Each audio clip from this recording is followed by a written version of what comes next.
এই নাইটিটা আমি আমার ভাসুরের মেয়ের কাছে নিয়েছি, মানে একটা ভাসুরের মেয়ের কাছে নিয়েছি। তো ও আমাকে বলেছিল যে নাইটিটা পরে তুমি আমাকে একটা রিভিউ দেবে, যে তোমার কেমন পছন্দ হয়েছে কিনা, বা কেমন লাগলো, বা ডিজাইনটা কেমন হয়েছে। তো দেখলাম যে আমি যখন পরলাম, আজকে যেহেতু আমাদের এখানে রক্ষাকালীর পুজো, তাই নতুনই পরলাম।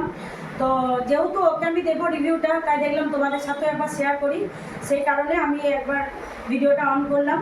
তো তোমরাও দেখো, যদি তোমাদেরও ভালো লাগে তোমরাও যোগাযোগ করতে পারো ঈশান ক্রিয়েশনের সাথে।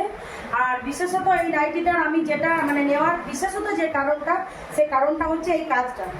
এই কাজটা আমার খুবই ভালো লেগেছে। দেখো একটু ক্লোজ করে নে। এই কাজটা আমার খুবই ভালো লেগেছে, সেই কারণে আমি ওর কাছ থেকে নাইটিটা নিয়েছি। তো যদি তোমাদের ভালো লাগে তোমরাও যোগাযোগ করতে পারো। আর বুনিকেও বলছি যে অসম্ভব সুন্দর আমার লেগেছে নাইটিটা। তো কাপড় কোয়ালিটিও ভালো, আমার পরেও বেশ আরাম লাগছে, আর ডিজাইনটা তো মানে বলার নেই, সত্যি খুবই ভালো লাগলো।